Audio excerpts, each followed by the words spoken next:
Makulong ba ako? Hindi namin hahayaan ng papa mo yun over my dead body. To say na wala ka doon nung namatay na si Edward. Pinamukha ni Irene kay Caroline na walang kaalam-alam ang dalaga na kailangan nilang tanggapin na hindi perfect ang pamilya nila.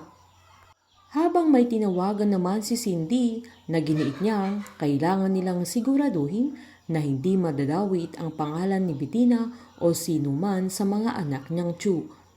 Binilin pa ni Cindy kay Bettina na kung itutuloy nila ang pagque-question sa kanya ay mas mabuting huwag siyang magbitaw ng anumang statement na manahimik na lang siya, na agad namang tinanong ni Bettina kung pati yung pagiging mastermind ni Edward sa hacking incident ay hindi niya pwedeng sabihin, na agad namang sinabi ni Cindy na wag muna.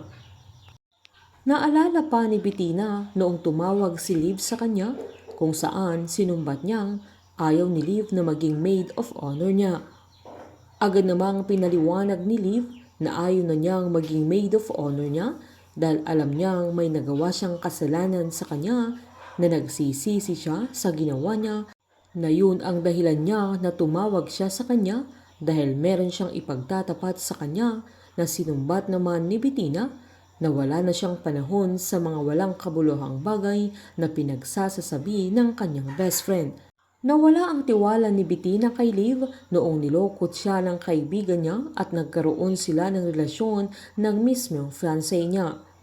Giniit naman ni Liv na magpapakasal si Bettina sa isang lalaking sinungaling dahil matagal nang plinano ni Edward ang hacking incident sa GL Bank na kinagulat ni Bettina. Dahil sa nalaman ng dalaga ay pinuntahan ni Bettina si Edward sa mismong venue sa may balcony ng resort, na tinanong pa ng binata kung ano ang bagay na hindi niya masabi sa cellphone dahil alam naman niyang bawal silang magkita bago ang kasal dahil itong isang pamahiin ng mga Chinese. Agad sinumbat ni Bettina na hindi na matutuloy ang kasal nila, na kinagulat ni Edward at pinamukha ng dalaga na hindi siya magpapakasal sa isang sinungaling na magnanakaw. Sabay pinakita niya ang mga text ni Liv at kung papaano niya yon ipapaliwanag sa kanya.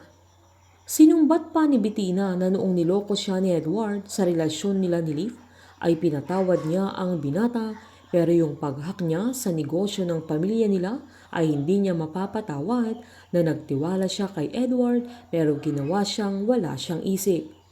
Sinubukan pang magpalusot ni Edward na bakit siya maniniwala sa mga sinasabi ni Liv dahil gusto lang niyang sirain silang dalawa dahil ikakasal na sila.